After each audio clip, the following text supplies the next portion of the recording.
Hi, my name is Kylie Enright and welcome to Kylie's Ask an Expert. The whole reason why I decided to start some short videos was basically to create awareness for small business owners about products and services that are available to us and the benefits that they could bring to our business. So stay tuned and I hope you like what you see.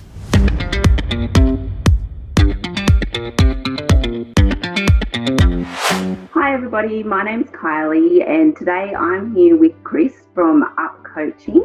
He's a business coach and he's offered some time of his to come and speak with us about exactly what business coaches do. So hi Chris. Hi, how's it going? Good, thanks for joining us. Thanks for having me. No worries. So what exactly do business coaches do? Sure. So us at Up Coach or just a business coach in general? You at Up Coach. Sure. So at Up Coach, we work with business owners to help them grow and scale their businesses. So if you're not familiar with business coaching, think of it like a PT or a personal trainer for you and your business. So a personal trainer provides the advice, the knowledge, the strategies or the tools to help you either shift weight or get fit, to trim up yourself or your business. And they're the accountability partner as well. So not only do they give you the advice and the knowledge and show you what to do and what not to do, because learning what not to do is also very important from a coach's perspective, but they're the ones that are there at 5:30, 6 a.m. in the morning, tapping their watch going, hey, where are you? Are you ready for our next session? So just like a personal trainer, I guess I work with business owners to help them trim up their businesses, help them to understand basic and I guess complex as well business strategy. I provide tools, resources to really help the business owner take the steps that they need to achieve their business results. So it's all, I guess, customizable for us. We have a range of business growth programs, and different programs will suit different businesses. But ultimately, we help business owners grow and scale their businesses and see the change that they want to see in their own businesses themselves. So, and there's quite a few of you with quite a few years experience at doing that. Is that correct? Quite a few years experience.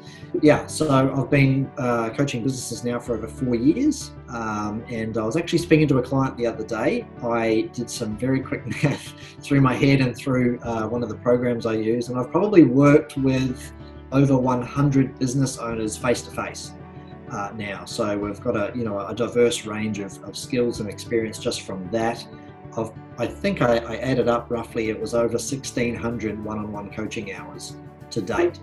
So I've done a little bit of time, I guess, one-on-one, whether it's face-to-face, whether it's virtual like this, on the phone, in any way that we can. So most of it's delivered through our programs, and I guess I'm the facilitator and the personal trainer for the program that we put the business owners through. Right. So obviously right now in COVID-19, with a lot of businesses possibly struggling, what sort of some advice around marketing and what we should be doing as far as that's concerned? Sure. So one of the biggest, influences right now is the factor of uncertainty across any form of market or any form of niche. No one really knows what's going to happen tomorrow or in a month's time or 3 months' time. So a big part of that plays a factor into how people's spending habits or spending in general actually plays out. And I think that uncertainty has put somewhat of a stall perhaps on certain markets and certain marketplaces. That, and also the government's shutdown of certain venues, licensed venues, gyms, recreation centres and so on, that's definitely going to slow down some economic spending or economic growth there. So I think it's safe to assume that a lot of our markets right now are probably in let's call it a suspended spending mode. They're not ready to just go out and splurge and buy, like the travel industry. Obviously the borders are shut, so travel centres, travel offices, flights, all that sort of stuff is stopped. So people aren't really going out to spend on that sort of stuff. They're kind of sitting still based on the uncertainty. I think what we need to do as for any business owner is look at how you can continually nurture your audience through a digital means. We've seen this with gyms as an example. They might have had to close the doors, but they're still running their online training sessions. So if you get on a Tuesday at 8 o'clock or Wednesday on at 6 p.m, they've got a trainer doing the same sort of training course or regime that they were doing in class, but they're just doing it in your own living room now. So I think maintaining that digital presence with your customers is critically important. You can do this through email, you can do this through any of your social platforms. You could even create platforms. As an example, if you don't have a YouTube channel and you've got a great deal of expertise and you can help and provide some valuable content to your audience, set a YouTube channel up. That's a new opportunity. We've got a bit of downtime if work slowed down for you, so watch a YouTube video on how to set up a YouTube channel and educate yourself at the same time. But remaining constantly present, remaining front of mind and being in front of them. And we've got to think about our audience as well. Most of them are at home, most of them are on their phones or on a device. Let's captivate their attention while they've got that in front of them, while they have that downtime. I think that's I was actually going to say, like, seeing though we're all online, that would be the best time to captivate the audience online, even though maybe having to not spend as much money but use different ideas. Yes.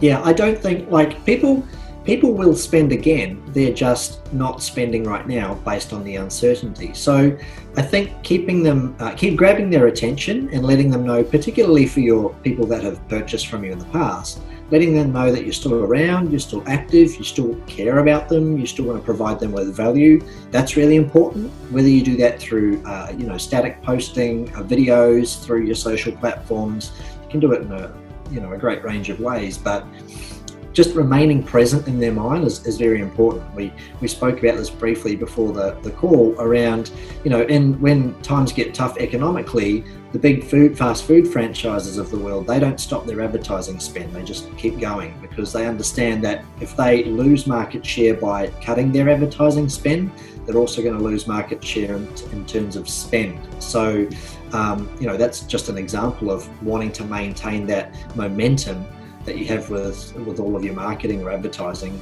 in the digital space. Yeah, and I think some of the things that you were sort of just saying before that was leading into my next question of sort of looking at the customers or the clients that you already have and sort of leveraging off them rather than going and chasing new work. So what's some sort of things that you could do as far as that then? Yeah, sure. So you've kind of got, let's call it, two buckets of customers. You've got previous customers, people that have bought from you, and then customers that haven't bought from you but might know you exist or don't know that you exist yet. The content that you are creating for them to remain present is really kind of for those potential customers, and just letting them know that you're still active and you still exist and you're still open for business if you can trade. Your previous customers really should be held in some form of email list or some database or some CRM that you might have, because these people are already people that know you, so they have a relationship with you in some way, they've connected with you or purchased from you in the past. I think leveraging the relationship that you have with these guys is really critically important, because they're the ones that will form the stability, and they're the ones that are going to help carry you through to either the survival or the thriving or the other side of this COVID-19. I think it's important to look after them. They've looked after you by purchasing. Now we need to look after them. The best way, I believe, in doing this is through email, because email's still working, the internet still exists. So reaching out to them with some valuable emails, valuable content-based emails, whether it's, hey, this is something that we're promoting right now because of what's happening, or it could be sharing some advice, sharing some expertise, sharing some knowledge on how to do things around the home. We've also got to understand that people are probably more at home now than they've ever been.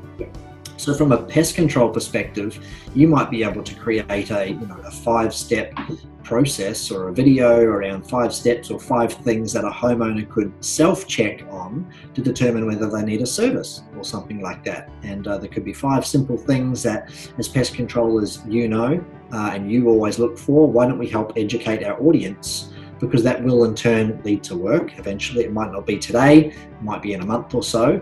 But we're giving them the content to stay connected with us, but because they've already got a relationship with us, they're more likely to purchase from us again.